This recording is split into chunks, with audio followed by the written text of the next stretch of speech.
Welcome back, ladies and gentlemen, to a deciding game number 3 between the C.Stack, a Southeast Asian Oceanic mixed team, and ForLove, a team that hails from China. They look pretty good with King J now filling in a pinch as their carry player, that one position role. He's looked solid overall. The rest of the team down in game 1 and then up again in game number 2. I'm LD of Beyond the Summit. I'm joined here by Luminous, and before we actually start talking about the draft, I want to reiterate something I said a couple of days in the past, which is that the G1 League has a website, guys, and if you want to support them, there's no better way to do it, well, besides buying a Dota TV ticket, but the best way to do it, the thing they even care about more than their ticket sales is actually their website traffic. They have an English website now. It's g1.2p.com. You can watch our stream there, you can watch AC stream there, and if you're Russian, you can of course watch Vlad stream there. So all of your other streams besides the Chinese streams are available at that website, g1.2p.com. They've been making some improvements to the site. I know some of you requested that you be able to pop out the video. They've added that. I think they've added a pop-out chat feature. It's not working for me, but apparently it is for some other people. So maybe try F5 and if you don't see that. But check out their website. If you have any feedback, please let me know. You can just message me in chat basically, or email me, davidg@beyondthesummit.tv. And well, with all that being said, any improvements you want to see on their website, they'll be happy to make it. But anyway, on to game number 3, where we are going to have the C.Stack against ForLove, and this time the anti-mage goes back to the C.Stack. So Lumi, I guess we have to assume they're going to take this game. And I just realized that you are actually muted, but there you go. How you doing? I'm doing great. I was not talking, so okay, you didn't miss much. So anti-mage on C.Stack. Good game. We could be done now, right? Yeah. I'm ready to take it easy now. I offered this man some Red Bull, and he's like, I'd rather whine about how tired I am. Put that poison in my body. Poison? Poison? Yeah. After you drink that one low cot? One low cot? One low cot is the essence of God. Really? So, I don't even know what you're talking about. All right. Well, ForLove, man, they don't get a carry, but look at this opening. Nyx, Mag, Rubik. That's a lot of ways to make our anti-mage right here very, very sad. Yeah, Mana Burn is actually... I mean, that guy's all about, I hate magic, but that Mana Burn will definitely burn a lot of his magic, and he won't be blinking around. Lif, of course, we talked about the interaction between these two particular heroes. And Magnus, I feel like he's one of the more broken mid. You can't gank him because he got Skewer. He's great mid game once he gets a blink, and he's great late game because of things like Empower and double RP. And of course, he's not shabby during the lane stage because of Shockwave. He just does quite a bit. Yeah, Jakiro going to be the final pick here for the C.Stack. Even though they've got an AM, I think ForLove is the much stronger opening in Phase 1. Sure, they don't have a carry, but with this much lockdown, almost any carry is going to work because you don't have to worry about the enemy team being able to run away. You have the Rubik Lift, you have the Disruption or the Ice Path, you have RP, and then, of course, the Nyx Assassin's dual stun. So they can lock this anti-mage down. I think what the C.Stack they got to be looking for is just basically getting their AM really farmed and trying to end the game early.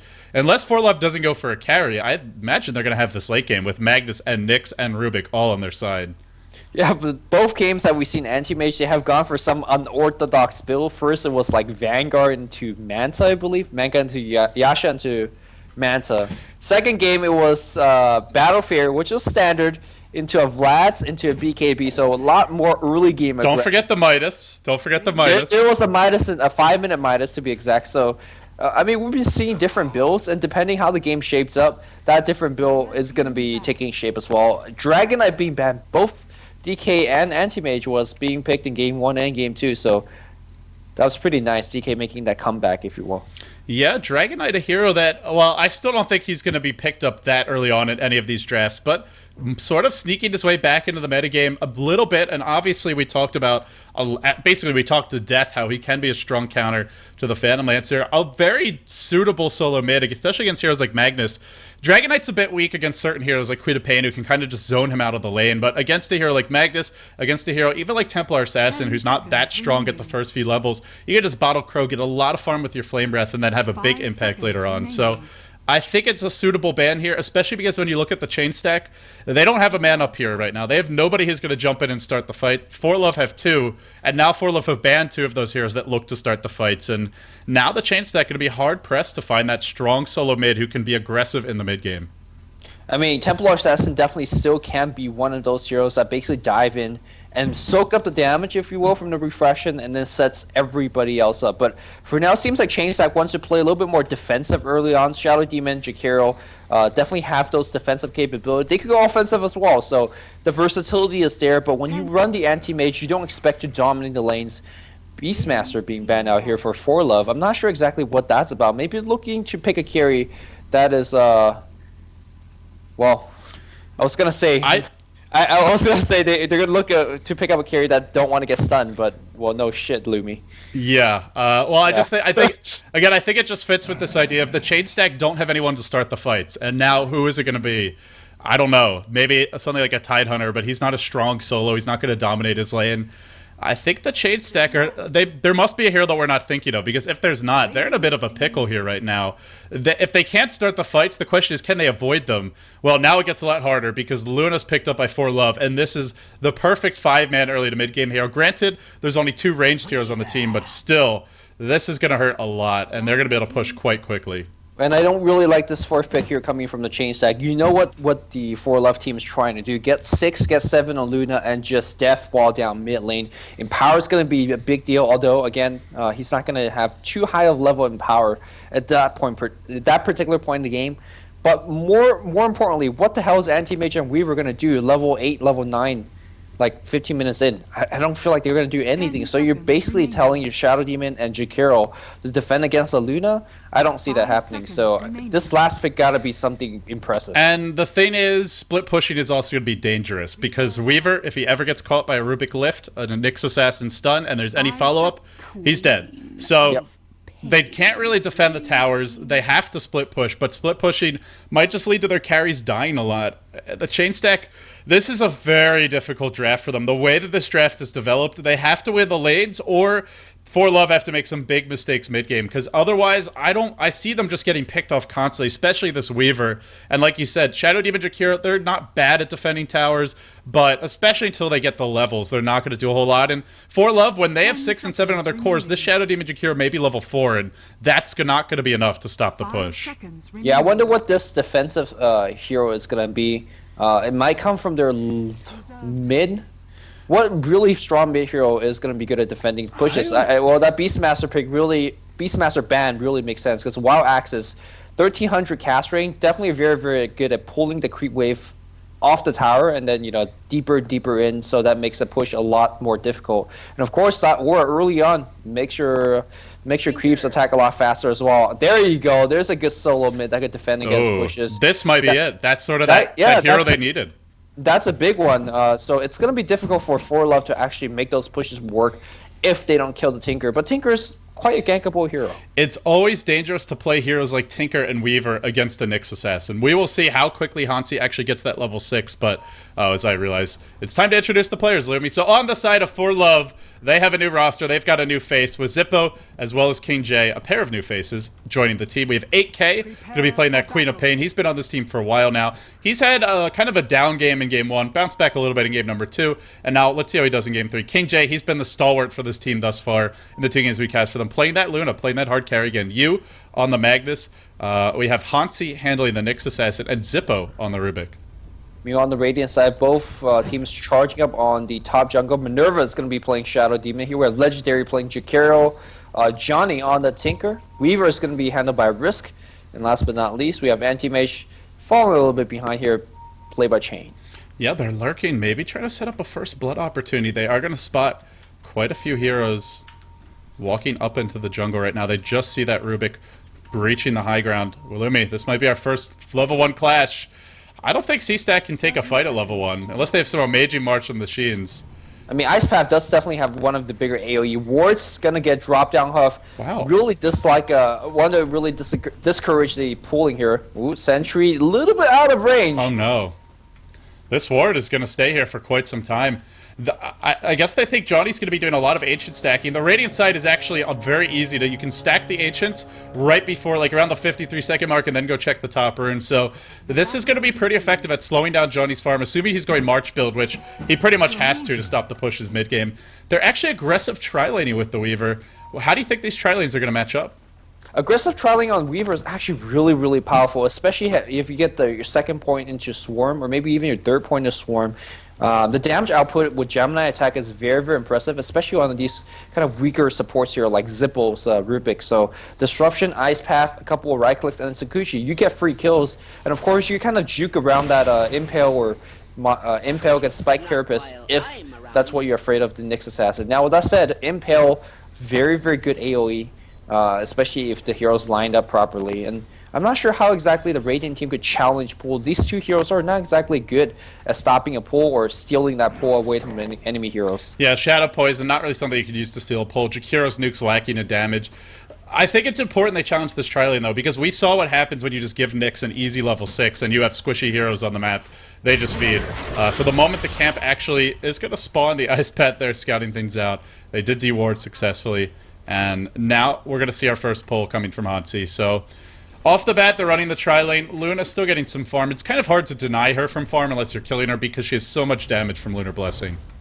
Yeah, she's holding that Ring of Protection, most likely going for the Triangle Boots, although upgrading to a Basilius and then Ring of Aquila might not be out of the question. Checking the bottom here, Chains versus you in that particular matchup. I gotta give it to the anti-mage. Melee versus melee. Mono Burn is absolutely no joke. And he was pulled. Magnus, yeah, he is pulled. And wait, anti-mage is pulled. I was gonna say, checking on Magnus's go. Yeah, the pull is gonna be a big part, and Bottle Crow is not gonna help Magnus a bit at all. Yeah, you can go back to your tower and bottle up. You can at least stay in lane, but you're not gonna be able to ever harass that anti-mage. You can't use the bottle in the lane, or he'll just blink on you and remove it. And Chains off the bat.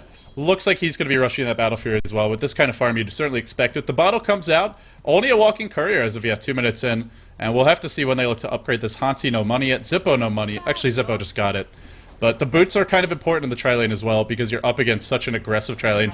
The courier not upgraded, so we're probably going to see a lot of bottle crowing from 8K, as well as the Magnus. The unfortunate thing about that off-lane Magnus is, well, he needs to bottle crow to stay in this lane. Yeah, he really can't even handle anti-mage's 1v1, especially later on after he picks up a Ring of Health and just really start trading hits with the Magnus. Back in the mid lane though, 8K, how's this lane going? What do you think? Who do you think has the advantage? I really think it's pretty even. The Tinker can actually win the lane if he goes for Laser Rockets build and just does so much burst to a squishy hair like Queen of Pain. Going the March build, you're probably not going to win your lane, but you'll be so much more useful to your team later on. He'll get enough farm, I think. It'll be a serviceable performance, basically. I expect Queen of Pain to have the slight edge, but nothing overwhelming, and Tinker will pay it back to his team in spades later on when he's defending those pushes with the level 6 Luna once she gets it. They're actually trying to do a bit of pulling of their own, and so far, taking a look at the levels of the supports, we already have 2 on Nyx, 2 on Shadow Demon, and then Rubik actually up to level 3, so ForLove support's really pulling ahead. And I gotta say, C.Stack, don't think they're getting nearly enough out of this lane. More than anything, I feel like it's about keeping the Rubik and the Nyx down, even more than the Luna potentially, and right now they're not doing that. Yeah, I feel like there's just no really real avenue to open up with the disruption, because once you do open up with the disruption, that person is actually basically dead. Very interesting choice to not go for Soul Catcher at level 2 for Minerva, opting for a little bit more sight and whatnot for the Shadow Demon Disruption. I think we saw something similar in game 1.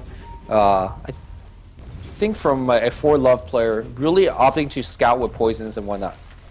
Yeah, we'll have to see how he continues to skill from here. No points in Soul Catcher yet, but this lane is more of a war of attrition so far. C.Stack, in theory, they have some good killing power just with chasing with the Swarm and Sakuchi, but in practice, you're chasing into Impales and into Lifts, so probably you're best off just doing anything you can to jack the pull to basically scout out. But Hansi, another pull for him. Jakiro not really able to punish this. Legendary comes in, but he may be in trouble now. They're wrapping around. Zippo maybe looking to go on him here. Kinjay could start with a Lucent Beam. Nope, with the creeps tanking under the tower. Looks like he won't. This last hit, who's going to get it? It goes to Risk. That's a big kill. They really needed that experience.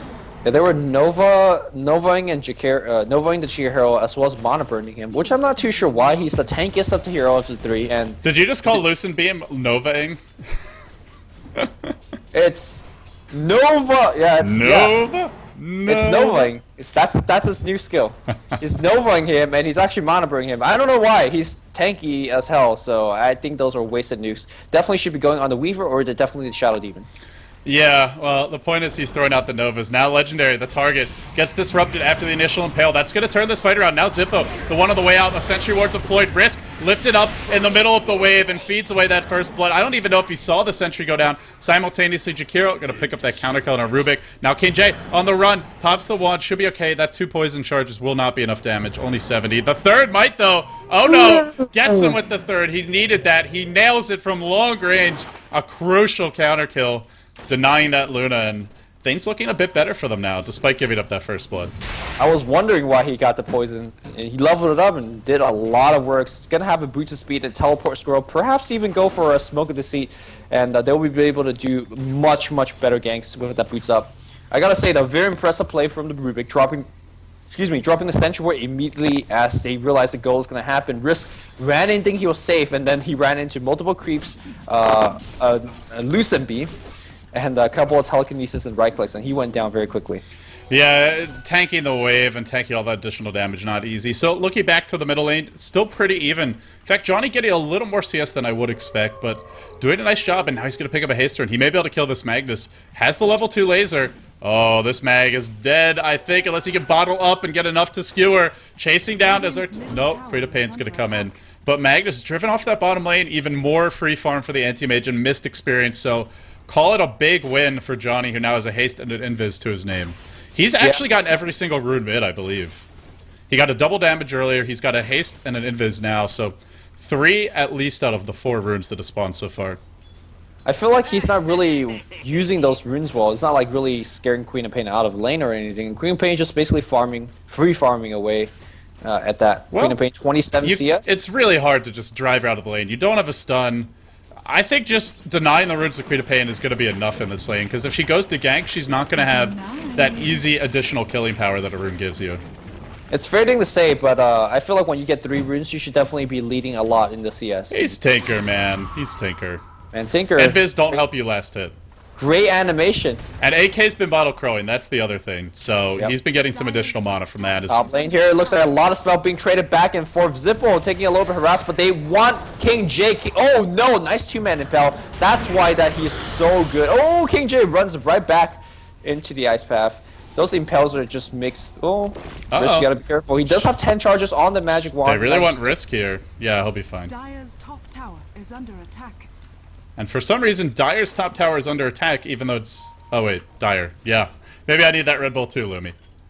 And look at this. I love this from AK. He's actually gone and warded off the Ancients again.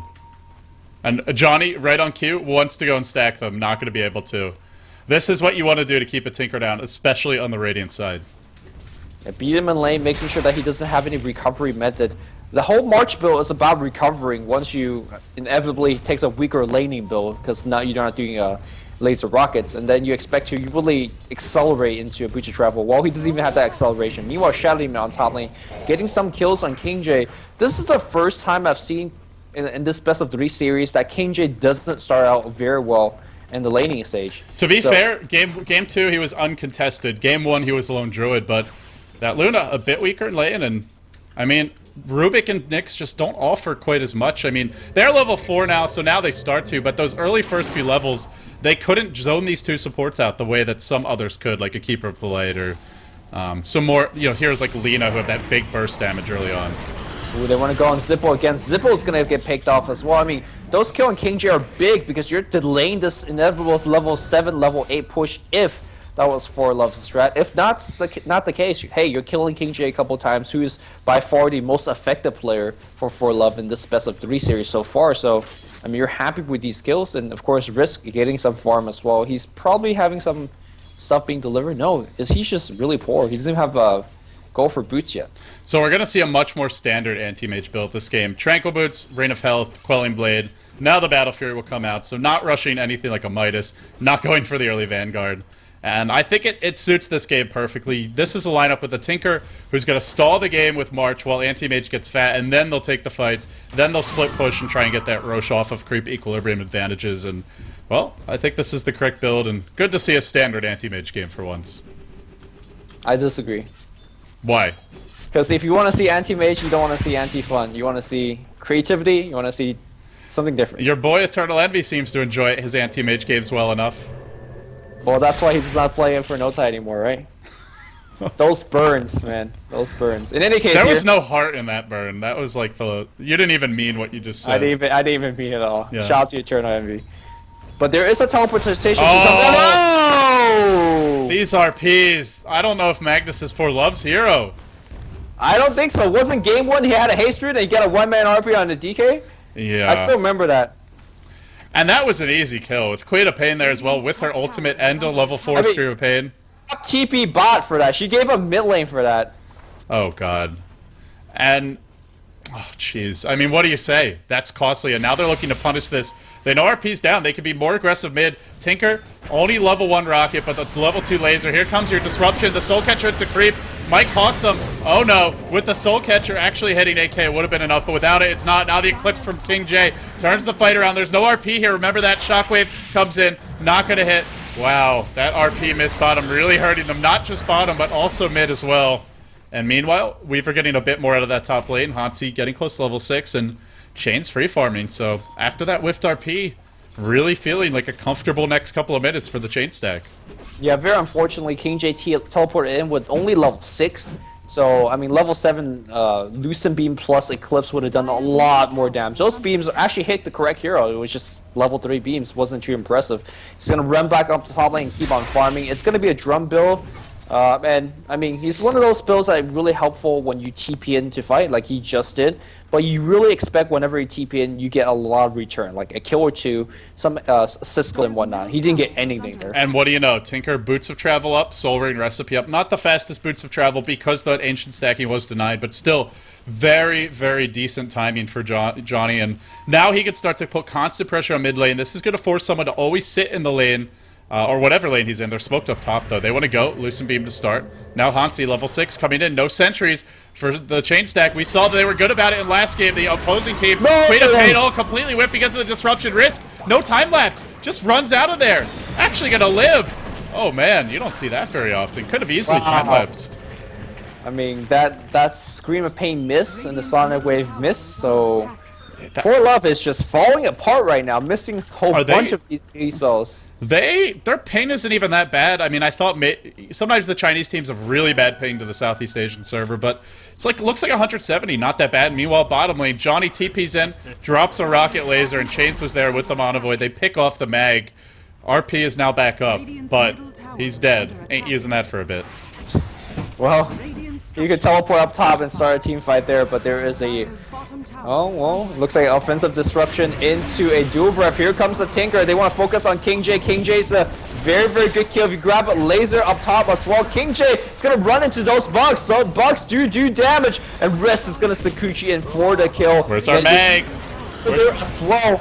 Oh no. Now Hansi comes in. Risk still has time lapse though because he didn't use it earlier. He wands up, still not enough. Now he's going to turn around and say, hey, I don't even need the time lapse. I can just fight this Nyx Assassin. He will pop the Spike Carapace. Wisely, Risk is going to wait that one out, but there's the skewer. The RP doesn't catch the Jakiro. It doesn't matter this time though. They get the double kill in the end. But, I mean, perhaps a sign of things to come with all these RPs not quite connected as well as you would like. Yeah, I mean, he doesn't have the Blink Dagger yet. That's the one big hoping thing that we'll see, that once the Blink Dagger comes, he's going to be RPing like a champ. But for now, King J going back to the farm tree up top. Again, all those games that we see him do all so far, he's either have free farm or very well protected farm and a very good score walk into the game. Yeah, game 1, he was a lone druid versus a Darkseer, a matchup that you should win. Game 2, well, he was an anti-mage versus creeps, a matchup you should win. So, this game 3, put to the test, and a slightly weaker laning here in the Luna and being punished for it. Mid lane here. How much gold in this bank? 670, 670. Yeah, it's coming. It's coming. Not any good time on the Blink Dagger. Top lane, disruption on King J. He does have that Eclipse, but unfortunately with the illusions here, it won't do a thing. Dies again. Another gank from this Chain stack connecting. Their smoke ganks, their ganks in general from their supports. It seems like every single one is just working flawlessly. I mean, just very good understanding of when they can go and when they cannot. And looks like Zippo got the tower denied. It's going to actually make it out from a TP there as well, so not bad. Still, although, where is this Luna going to farm with that tower down? I mean, she wants to really hit the jungle. With Tranquil Boots, she definitely can tank it up a bit. She has a damage output as well. the thing is, you just don't know where the enemy team is coming from. If you look at the die wards on the minimap, well, there is no observe wards. There's a couple of sentries, but they really, really need observers. Meanwhile, bottom lane, a wild Nyx and the reverse polarity not even needed. They get the kill on the anti-mage. Almost had his Battle Fury. That is a crucial kill, delaying that just a little bit. Yeah, I mean, as soon as the Nyx assassin is spreading the map open, ganking your carries, ganking your, your mids and whatnot, then you as a support player have to go in these lanes, put down sentries, help them out. Top lane, lifting Minerva back in, now zapping him. Are they going to commit to this fight? The reverse polarity is here with Peter Payne jumps in, unleashes the ult, only hits one. Meanwhile, the backline's the Weaver. Sakuchi trying to run away, will go down to the end. Actually, it might have hit two at the end, and the last kill going to be claimed. Tinker actually picking off that Luna. Another death for poor King J. And they had 3 heroes die top. The anti-mage dies bottom earlier. But now he'll come back and start farming bottom. And with this, I think he'll finally have his Battle Fury. The one thing that the C.Stack should have done, you're up against the Nyx. You need sentries in the lane. And we haven't seen it from them yet, really. They had one in the jungle earlier, I believe. But they haven't had them in the lane top. They haven't had them in the lane bottom. And something you really need to have, especially when you have heroes like Tinker and Anti-Mage on the map. Yeah, in the previous team fight, it was a 4-for-1 trade in the favor of ForLove, which you normally say, hey man, that was a great trade. But they lost to Luna once again. And, well, he's up to Drums. Drums, Wand, and Tranquils is nowhere near enough to actually mount that big push. On that big push you like to mount, you generally want to have a Manta cell finished by then, and well, unfortunately, Luna has nothing of that sort. Yeah, Chain's about to have his Battle Fury now. He's getting real close. They are protecting him a bit. The Sentry Ward is plopped down in the lane. Blink Dagger up on Johnny, who is, with this blink, gonna have a much easier time safely split pushing so the Nyx can't just come and kill him in the lane. Uh-oh, Yu gets disrupted. They do have a Demonic Purge, and there's your Macro Pyre. There's your big damage. He will just melt. Dies while skewering his corpse. Deposited on the ground. Zippo stolen Sakuchi, therefore able to just kind of run away, skirt the sidelines of this fight. And, well, without this mag, they're just not gonna fight.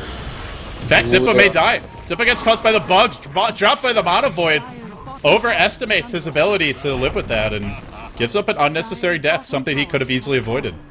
Yeah, I'm not exactly sure why he was there so close to the tower. He wasn't going to be able to defend it by himself. Maybe he was hoping for a greedy deny on the tower, but that's really, really not going to happen. Oh, Tinker blinks forward, laser rocket in the face. No spike carapace. I never miss, he says, and, well, we've seen those rockets miss. Of course, you can blink away from them, but no blink there for the Nyx. He goes down. Risk working towards his drums. Gonna have them soon, and this game developing nicely for the C.Stack. Their carries are all getting farmed, they're all getting tanky, and now, well, we see the Nyx continues to die. The reverse polarity's not quite on point. The Blink Dagger's still not out for mag. A lot of the tools they really need to shut these heroes down, not quite landing, and the longer they fail to get the kills, the more farm they're gonna have with the carries, the harder it will be to find the next set of kills. It's still possible. Chain's only sitting on about 850 health, but it will get harder the longer this goes on without them finding quite a few. Yeah, they're looking for the Blink Dagger right now because if you don't get the anti-mage kill, but if you get tier 3 hero kills period and get a tower, then you still be very, very happy about that. And the best way to do so is to actually start off the Blink Dagger. I mean, can you imagine Blink Dagger into RP, into Sonic Wave, into Eclipse? It's just a very, very scary combo. And again, you gotta force the enemy to come to you and fight, and when you do that big push with the Luna Aura and Eclipse, you get that big push guaranteed, and they have to fight you. Tinker, really fat, getting close to an ultimate orb. He's had the Blink, Boots of Travel. He's now the most farmed hero on the map. He may turn out to be the hero for this team, even though normally you'd look at those lanes and say, well, Anti-Mage could have the easiest time. Hansi has the Vendetta in 30 seconds, looking to deploy some aggressive Observer Wards. He will find one. This could spot out a lot of smokes, but Johnny blinks into the trees. There's some Pure Pale on the back lines. They want to burst down Risk. They will bring him down. Now they all jump away, looking to escape. Rubik charges in. There's your RP. The Blink Dagger has arrived. They skewer in. They gore them on the horn. They bring them down. But the rockets from Johnny clean up a counter kill. The Rubik will fall. Still, when it's all said and done, 3 for 1. Call it a win for the ForLove team.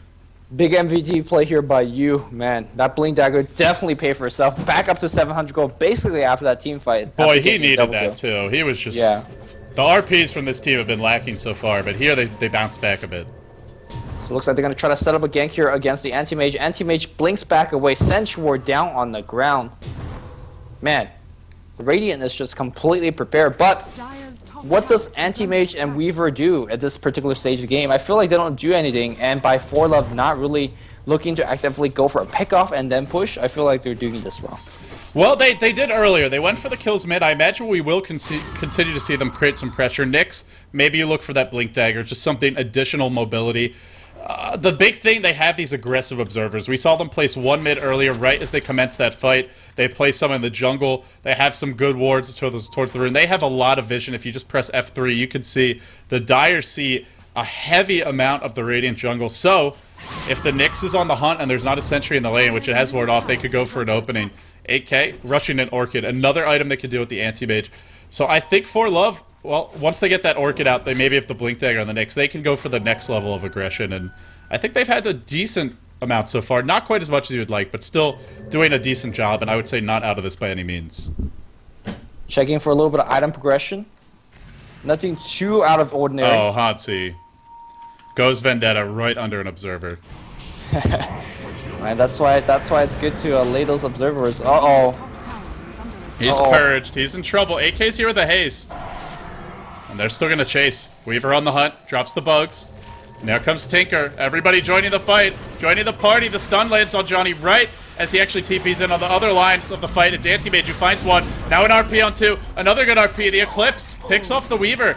But there was no follow-up for that RP, so maybe not so good in the end. Now you in trouble. Gonna get brought down. The Luna Eclipse thrown out to kill off the Weaver. And then backing off. So King J not able to combo up with the Magnus like you would like. Those two ults together, so much scarier than they are separately. Well, regardless here, we do have the Blink Bros. That too, and a tier 2 push. And it's so difficult to actually start defending these towers when Tinker laying Marching Machine. I mean, don't matter when you have that RP, when the rest of your team have to walk through multiple layers and take a ton of damage. Yeah. And I mean, it's starting to look. Ooh, Chain gotta be careful where she's treading. But Orchid is up, but yeah, should be okay. Queen of Pain jumps in, Lucid Beam, not gonna be there in time. Now we'll TP away. And they don't get the tier 2, but they do a lot of damage. And any sort of even trade definitely going to favor the chain stack, I would say. With Tinker, the natural Hex carry, and 2 core carries who are getting a good start, they should have a lot of damage later on. Legendary, though, gets caught in the river trying to do some dewarding. Don't deward by yourself, kids. Don't try this one at home. You're going to die. Yeah, I mean, especially a dewarding with such a low attack range here as well. So he gets picked off. His very, very hard work also gets picked off. And, I mean, until the big items comes out, and I'm not sure what those big items are. Like Manta for anti-mage is gonna be nice, but what is Weaver is gonna be an item? Like this is why I didn't really like this pick. For Chains Weaver. top lane. The silence is there. It's a little bit too early. No RP. That's why it was a little bit early because they didn't have the follow up just yet. But we'll be okay. Yeah, I mean, if you're Weaver, I think you just go for the items like a medallion. Well, maybe it's a little bit late at this point, but go for your Yasha, go for your Manta style. You don't want to try and waste your time. You really need either a Linken's or a Manta, because there is now an Orchid on the map. So one of those two. And for him, he's mostly going to be that secondary DPS. He's not carrying, he's just pushing the lanes out, stalling the game. And between Tinker, Weaver, and Anti-Mates, they do have some good stall. ForLove, they've gone for some ganks, but it's not like they're constantly killing the 3 cores of C.Stack. Yeah, they're getting some supports as well, which, I mean, does not help him either. I feel like Weaver almost need a BKB first to even just have the ability to take fights, but even that, he's not doing enough damage. I don't think he's tanky enough either, so he's just in a very, very precarious situation. He did very, very good early on in the tri-lane, and got a couple of kills because of that, but right now he's 2, 5, and 7. They're going to start on Minerva here. Sakuchi'd in is the Rubik. They just got dewarded bottom rune. Remember, they didn't have any vision of this. Now Queen of Pain jumps in, throws the ult, and the Orchid is here. Chain's looking for the Monovoid. Gets 1, gets 2 with the bugs. The follow-up, but now Eclipse. No way out. Macropyre as well as the Ice Pant. In come the rockets from downtown. Johnny once more. He's going to blink forward. There you go. Gets caught in the trees. Throws out the rocket, but can rearm. Can look to go again. He might find her yet. Blinking forward, looking for the final rocket. Not going to. No vision for that. We have some big Monovoids today, right? I haven't seen a Monovoid that didn't kill 2 or 3 people. So showing off the full power of that spell. The Courier, however, does have an ultimate orb. Does it have the... Yeah, the Manta style, I think he just needs the recipe now. But that was great decision-making by Chains, because a lot of players would have just ran there. But he stood and fought. He knew either he's going to die or he'd get the Monovoid off and maybe turn the fight. And with that, they get 2 kills that they definitely wouldn't have without it. Yep. Unfortunately, Weaver still get the short end of the stick. 12k gold in the bank. The 1200 gold in the bank. 3 point 369 is his score so far. Not playing well. Orchid's been done for a while now. I imagine the next item is BKB as you see the Ogre Cup being picked up. Seems like that's what the standard build is nowadays. Orchid into Black King Bar. I personally don't even like Black King Bar too much in most games. In this game, I don't think he's... Well, it's nice to have. I'm not sure if it's necessary, especially against so much physical right-click, though. It's just kind of the safe item. I mean, it's not a game-breaking item unless you're up against a lineup that has, say, like a Sand Cane, a Wisp, a lot of just instant stuns or chain stun. C.Stack doesn't really have that, but it will protect you against the anti-mage mana burn damage, and it will protect you against a lot of the spam coming out from the Tinker. I think it's a stable choice. I don't think it's an item that's going to turn the game, though. Some games, an item like BKB can do that, but this game not seeming like it's one of them. They're going to go on chains here. They need that Vendetta damage. They don't get it. He will get disrupted. This Orchid shouldn't be enough, but the RP, maybe it will be. Jumps in, catches two, rockets to fly, doing big damage. Now a laser on top of it all. Chains lives thanks to the disruption by his support. What a play from the Shadow Demon, keeping him alive, turning the fight. Another blanket by Johnny, another laser. And now C.Stack gaining some momentum here off of that fight, looking at a tier 1 mid. And the question is, can they go Roche after this? There's no RP. I think they can. I'm not sure if they have enough damage. Anti-mage does hit quite a bit, but they need somebody to tank. That's what that Jakiro's for, right? Oh, sight the vice up on Johnny. Wow. Oh, boy. Surprise. 26 minutes, Blink Scythe, and it's not over just yet. Ice Path on AK. AK just dies to a single right click. Right now, C.Stack is just... They're just way too powerful. They just team wipe the enemy team. Johnny Boy shows up with that sight device. They get 2 more kills. And now the map control's theirs. It's this funny thing, Lumi, where ForLove, the team that should have the map control bans with the Nyx in the early to mid game, and the Queen of Pain and the Blink Mag. But now that Johnny has a Hex, you try to go on AM. He's showing up with that Hex. He's turning the fight, and your heroes will melt to this anti-mage, as he has now completed his Manta style. It will be coming out in the Courier. Yeah, you gotta keep in mind that Tinker wasn't able to get off any stacking going on earlier. Still was able to have this kind of farm. He's 9-0 and 6. Yeah, he's just really impressive with that kill steal or kill ensure, whatever you call that one. But definitely, I mean, putting those gold to good use and benefiting his team a lot more. Chains has that Manta up, continue his farm, not world-beating farm for an anti-mage by any means. I think at this point we had like 280 CS on our anti-mage last game, King J, but Chains has been under a lot more pressure, and, well, 7-2 and 4. Didn't go for the early Midas either, and the Battle Fury a bit delayed, so not going to be getting as much gold over the long term, but is going to take some Ancients now, and we're going to see some dewarding for the C.Stack. In fact, wow, ForLove's in the dark. They see almost nothing. I mean, just a while ago, it was them that's leading the offense, and suddenly with the fact that there's a Tinker with the Scythe, it's just so tough to actually go for these solo kills or even 2-man kills. It will get turned around like you talked about. It looks like they're pinging this quap. They want to actually blink forward and Hexer. Oh, there's a Hex. Here comes Anti-Mage Laser. Rocket on top. Gotta use that Mini Boy for the mini stun. Yes! Perfectly done for Chains. Yeah, nicely executed, and that's... You know, it's the prey becomes the predators. That's pretty much what we're seeing now, is once the Hex is out, Queen of Pain is the one who's not safe. She was the hunter earlier, now she's the one on the run. And Johnny's gonna TP top. He has his additional ultimate orb up, but Hansi was waiting here. We'll catch him out. Met that Mana Burn. Oh my goodness, that Mana Burn. That did a lot of damage. Now Luna comes in with the Lucent Beam, but Hex number 1 for Johnny. Needs that blink. He won't get it. It doesn't look like maybe, just maybe, there's gonna be a Lucent Beam. Oh. Down he'll go, but almost escapes. That's a big streak to end. A little bit, I don't know if Hansi was anticipating that. It looks like he was just trying to protect kind of the push, try to bait anyone who's going on the Luna, but hey, pays off. Anti-Mage blinking and slamming. King J just have to run. He pops a BKB, but he was just 1 hit away from death. So that's a 10-second BKB down the drain here. Still working, chasing people away, but we'll turn back and start focusing on the tower rack. Oh no, is he really TPing into this? AK will blink away, but now Purge. Chains could go back in if he wants. He's waiting for his Manta style cooldown. The RP comes in, only catches Risk, who then gets disrupted. May not even die in Queen of Pain ult. That'll finish the job, but AK, blink, and then slam. That's what we're gonna see. Slams it home, gets the kill, now on the way out. Chains playing some Space Jam here, getting the kills, and now really accelerating up to 11, 2, and 4. Somebody need a makeup guide on blinking, slamming, anti-mage. Call Michael Jordan. Someone's stealing his fame. Yo, man. Blink, slam, anti-mage, hard to play. It's going to go back for the Vlads here, so we'll see. They could definitely go for Roche now with this Vlads. I mean, do they even have to? I feel like they just charge down mid and take Rex basically for free. Well, why not take the rush first? If you lose this game, you do go home, so... You do. There's don't want to throw. quite a bit on the line, yeah. As much as how both these teams match up quite well, one of these teams would not be moving on after this particular game. Yeah, Chain's getting now starting to accelerate his farm, and really it's not him doing it, it's Johnny. The Blink Dagger, the Sight Device, showing up, creating space for the anti-mage, and also making it very dangerous to go on Chain so that he can farm safely and aggressively all over the map. It's like you talked about earlier, the threat of those Wisp ganks. Well, this is the threat of the Tinker Blink Hex ganks. Arguably even scarier. Yeah, I mean, the fact that he could teleport into any creep wave, teleport into trees and teleport out, get an instant cast on you. It's tough. King J just resorting to farming under the jungle, going for the Yasha build next, I imagine. And here comes Hansi.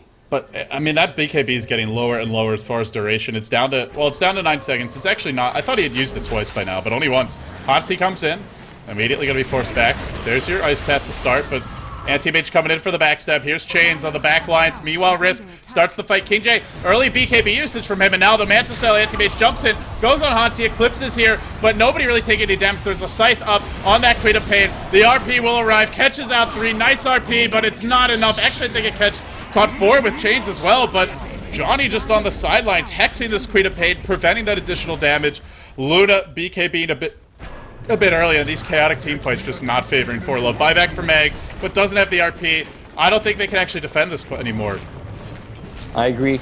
I mean, they'll try. C.Stack. Oh, work it up on top of Weaver. There's always a very, very dangerous time, but he has that cloak, value cloak. He has strength threats. He's got the magic wand, and they're just basically slow sieging this. Tinker, one of the best heroes to do so. Blink, Manta, already drawing back the Rubik. They're going to get that tower for sure, and the question is, how much longer does it take to actually bring down the racks? What an interesting series. Chainstack just crushes game 1, game 2 crushed by ForLove, now game 3 being crushed by the Chainstack. This series really all over the place. Queen of Pain in the base, going to be driven back, and they can go back on this racks. Tinker's arrived again with the March, with the Chain Hexes if they try to go. There's no RP, there's no way out. They're going to lose at least 1 lane of racks here. This might just be game. Anti-Mage jumps in, gets lifted up, but now the Purge on Hansi, keeping him slow. They're giving chase. The bugs are on him as well. He goes inside Vendetta. He removes them, but he'll go down. No, actually, well, the Demonic Purge damage, not quite enough. It's close, though. They get the racks. They get 2 lanes of racks. RP has cooling down in 20 seconds, but Chain says, let's end it now. Let's not wait any longer. Oh, boy. Did I actually miss a GG call? Zippo disconnects. Maybe they just they figure it's over. They're tapping out. ForLove, I think the favorites for most people, going home to the Chainstack. I mean, King J played well, but not in this particular last game. Offensive trial and dedicated shut him down. He was shut down, and, well, when your best player can't carry you, kind of in big trouble. Yeah, when the carry can't carry, normally you lose in the world of Dota. That is kind of how it goes. And Lumi, you're going to get some well-deserved rest now. I will, but hopefully I'll be back tonight as well. There is some very, very good teams playing tonight, right? Well, yeah, technically it's tonight for us. I mean, really it's tomorrow for a lot of you guys, or much later today if it's already turned over to the next day. Basically, we're looking at, what, like 15, 16 hours or so until our next round of matches? Something like that. And I think LGD in is playing? LGD Vici Gaming. Let's quickly take a look at those brackets, guys, before we send you off with well wishes for today. With that being said, congratulations to the Chainstack who actually take this series. They will be moving on. I gotta say, the first game I cast of them was like one of the worst stomps I've ever seen going against them, but they look a lot stronger today. They will move on to face Rising Stars. They've made it into the round 2, along with MUFC and Rattlesnake. So far, no Chinese team has been eliminated yet. Let's see if that trend continues tomorrow. LGD International gonna play Neolution International or Team Ninja Boogie, because I love that guy, man. Up against, well, on the other side of the bracket, Vici Gaming versus Realamin. Formerly Famofu's team, but he has left the team. Now Vodki's team. He is the captain, and, well, we'll see how they do without Famofu playing as that 5th player. But these last 2 groups are really stacked. Even in the bottom 4. First Departure, Zenith, Tongfu. That may be the most stacked group of them all. And guys, with all that being said, Lumi's done. I'm going to go take a rest, and we'll get these VODs up for you guys as quickly as possible. Thank you all very much for tuning in. The G1 League qualifiers, or Phase 2, rather, will continue tomorrow. We'll have the exact times for you right after this. But for now, it's LD and Luminous signing off. Nova.